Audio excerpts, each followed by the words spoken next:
आप सब प्रेस बंधुओं का बहुत बहुत आभार, बहुत बहुत धन्यवाद कि आज इस प्रेस वार्ता को कवर करने के लिए आप सब साथी आए और इतने ठंड के बावजूद आए। मुख्य विषय आज की वार्ता का यही है। आप सब जानते हैं कि लोकतंत्र की एक ताकत है, जिस ताकत का प्रयोग करके लोग अपनी सरकार चुनते हैं, और जब भी सरकार चुनी जाती है ब्रॉडर पर्सपेक्टिव में लोग सरकार की पॉलिसीज, प्रोग्राम्स देखते हैं और अपना निर्णय सुनाते हैं, और यही पास्ट प्रैक्टिस है, यही प्रेजेंट प्रैक्टिस है। और जो सरकार में रहता है उसको पॉलिसीज, प्रोग्राम्स फ्रेम करने का अधिकार लोकतंत्र में जनता देती है, और जनता किसी की अगर पॉलिसीज, प्रोग्राम अच्छे ना लगे तो उसको रजीम से हटाने का कार्य भी करती है। ऐसे ही भारत में ये प्रैक्टिस लोकतंत्र में अडॉप्ट की गई है। पूर्ण रूप से स्वतंत्र सरकार अपने प्रोग्राम्स बनाती है। आज हम इसी संदर्भ में वर्ष 2014 और आज हम 26 में बैठे हैं। लगभग 11 वर्ष से ज़्यादा का समय आदरणीय प्रधानमंत्री मोदी साहब सरकार को चला रहे हैं,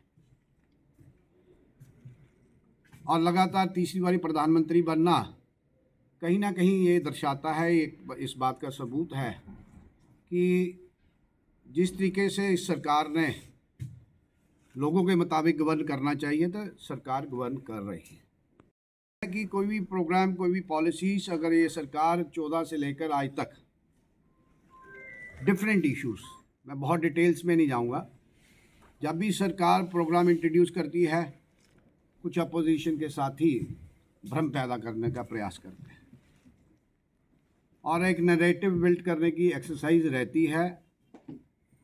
और ठीक है, लोकतंत्र में होनी भी चाहिए, लोगों के सामने समक्ष अपनी बात रखनी भी चाहिए।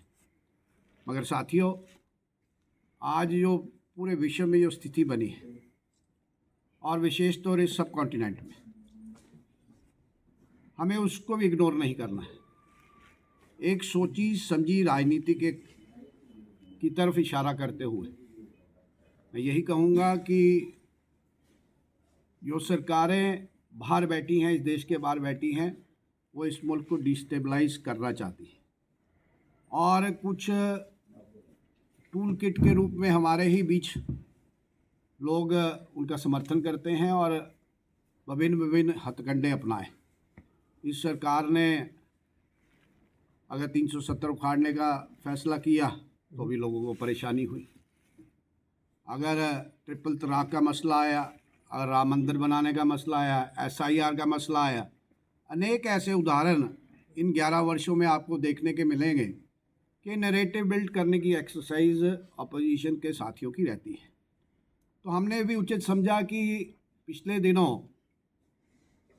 पिछले पार्लियामेंट में सरकार एक एक्ट लेके आई, सरकार एक प्रोग्राम लेके आई, और किसी की भी सरकार हो, नेहरू से लेकर आज मोदी जी तक, जितनी भी सरकारें रही, सरकार अपने प्रोग्राम्स, अपने पॉलिसी मैटर फ्रेम करती है।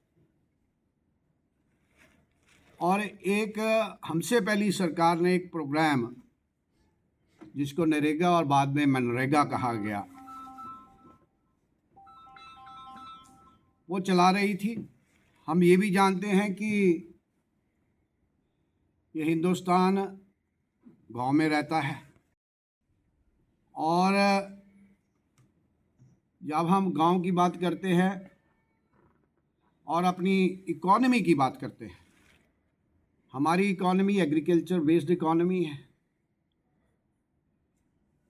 और जब economy dependent, agriculture based economy पे हमारी डिपेंडेंसी हो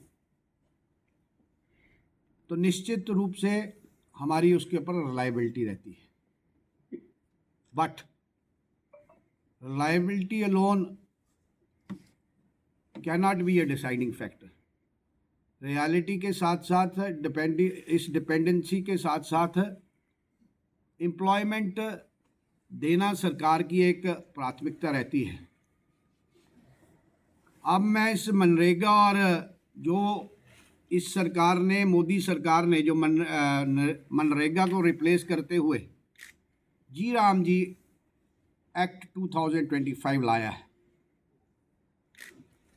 क्यों लाया है, किस कारण लाया है, मैं कुछ इसके बिंदु आपके सामने रखूँगा कि जो मनरेगा था वो क्या था और जो नया एक्ट है ये क्या है, क्यों लाया गया है, इसमें संशोधन करके इसको रिप्लेस क्यों किया गया है। मैं आपके ध्यान में कुछ बातें लाऊंगा साथियों।